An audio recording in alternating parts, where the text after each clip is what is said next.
Yeah, I appreciate it. And fun fact is belief in fatherhood is actually in the new introduction of the new book. And we've been on the phone and we've talked a few times over the years and even about money making strategies, one of which was affiliate marketing. And so that's kind of my story.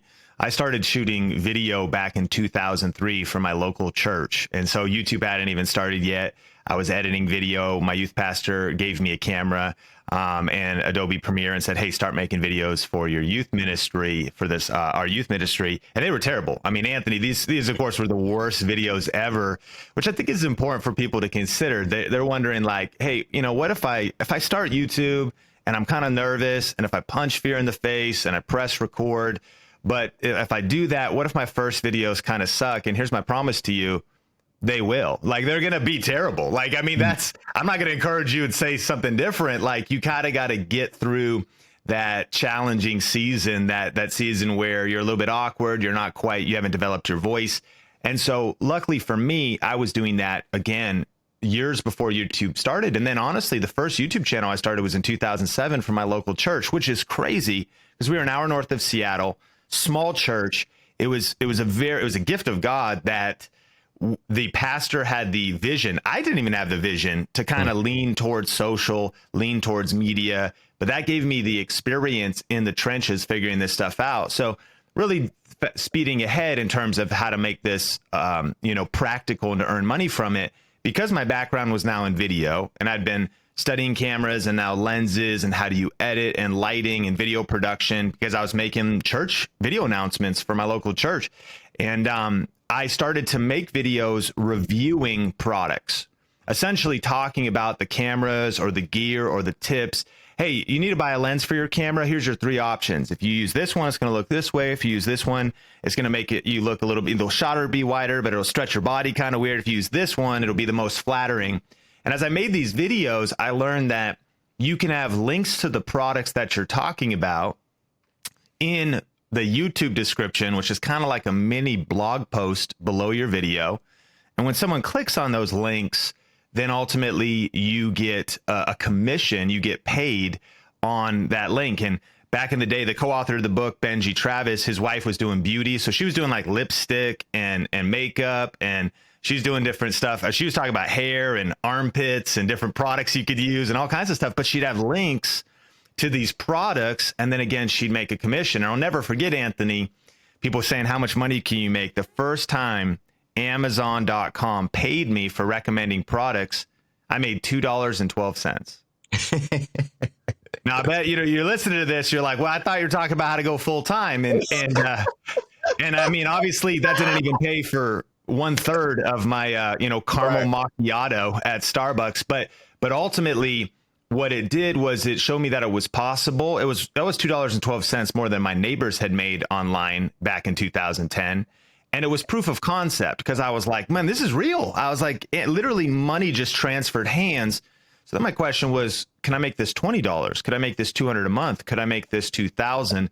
And now you fast forward to today, and actually CNBC did a mini documentary about me. I'm a small town kid, college dropout, started shooting videos in my bedroom.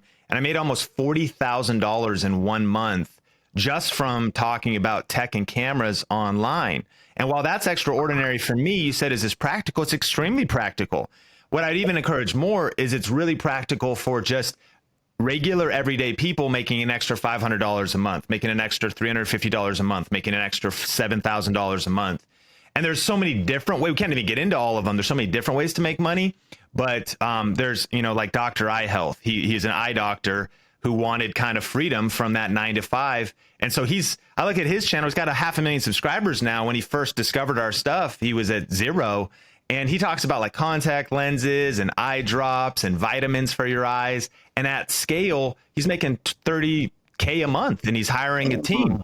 I think about this and that with Denise Jordan. So Denise is just an amazing woman. She's actually in her legacy years. She's retired. She just started wanting to share homemaking tips with the next generation. So she's like, I feel like some of this stuff is being lost, prepper's pantry, how to do certain home skills, the kind of stuff she wanted to pass along to her own daughters. And she also wanted to stay busy and kind of just have a hobby in terms of, in retirement, but it's turned into this passionate business that she's running. And besides making money from affiliate marketing and the ad revenue that YouTube pays you, she started a apron brand, Apron Diva. You can find her if you Google Apron Diva, and she's selling e-commerce, essentially her own aprons. She's shipping those out, and she's created this very lucrative business. She loves serving people. She loves making an impact. She's staying busy. She's passionate. She's exhilarated. And it all comes back to, the courage of getting on YouTube. So that's how I did it. I built in a six-figure income originally with really just YouTube and affiliate marketing talking about tech. But since then, I've discovered multiple different ways. In the book, we talk about 10 different ways to earn money just from YouTube videos. And today we've got an 8-figure business, 22 employees, which is kind of crazy because it's crazy for a lot of reasons, but it's crazy because, again, I grew up on 6 acres, kind of on a farm, and college dropout. And I thought, Anthony, if I can make 6 figures a year, stick a fork in me, I'm done. I'm like, I thought that was a pinnacle, and it is. I mean, I think that's an incredible milestone. But I realized that as I started to reach new heights, that I began to see further. And ultimately, again, it comes back to getting on YouTube. It comes back to the, kind of figuring out your thing, starting to create content, getting through that uncomfortable season, that scary season, that what is my, Shelly from high school going to think when I start posting videos season, just getting over the fear of other people's opinions, getting over the fear of the gear and the tech, and just starting messy and then learning as you go.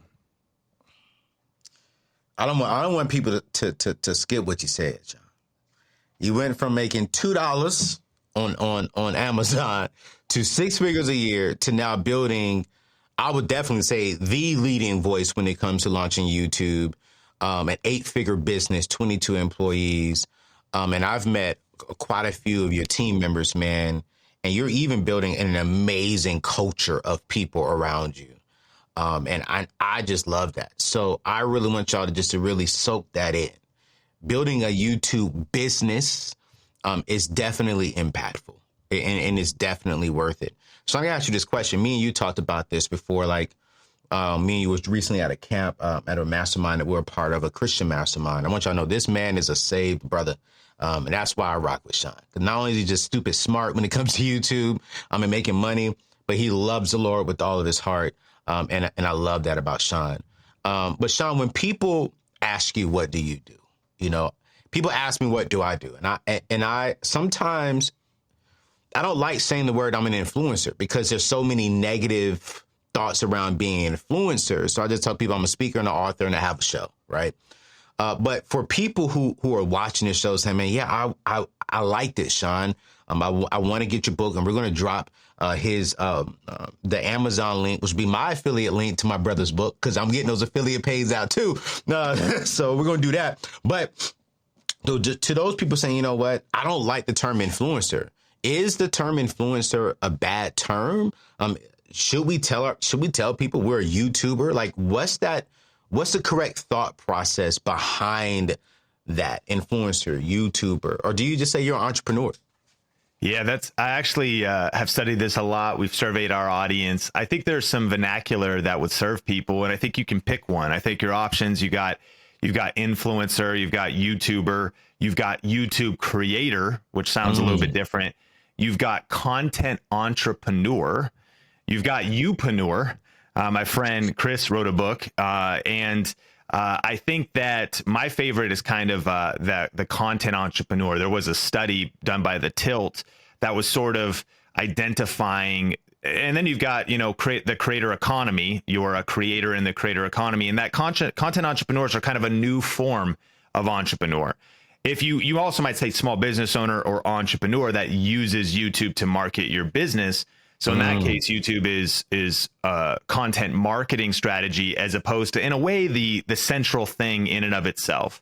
If I break those down a little bit, influencer, yeah, it does get a bad rap. There's the Instagram account influencers in the wild. And so what we figure is somebody catching you, dancing ridiculous, or whatever for a TikTok. There's that side of it. But I think about like Brendan Burchard has a conference where he did called Influencer, which was much more about author, speaker. You know, you think about Mark Twain, he was an influencer. You think about Martin Luther King Jr., he was an influencer. You think about, you know, all these different authors, speakers, and people who lead movements, people who inspire others, challenge others. Those are influencers. So I think we should really redeem the term, but you got to be sensitive to the cultural landscape.